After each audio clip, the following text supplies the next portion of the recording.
Galilée est né à Pise en 1564 et meurt à Sétri en 1642.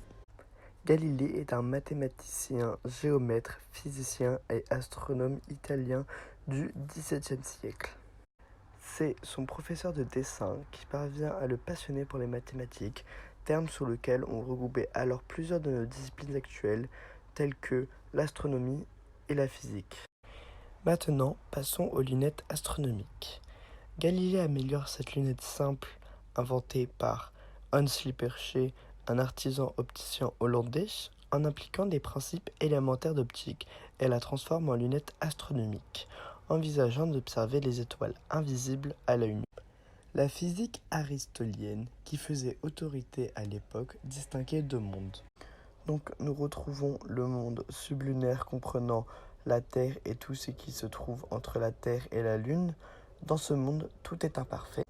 Nous retrouvons aussi le monde supralunaire qui part de la Lune et s'étend au-delà.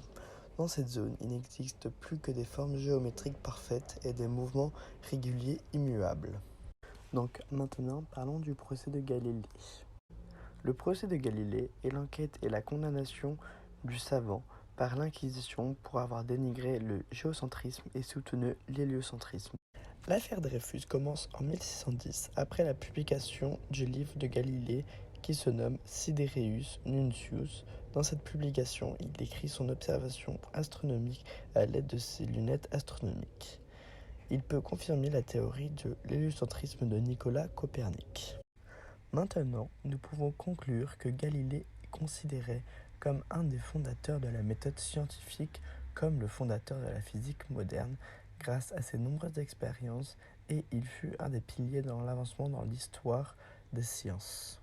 Pour les sources, nous avons utilisé Futura Science et Wikipédia.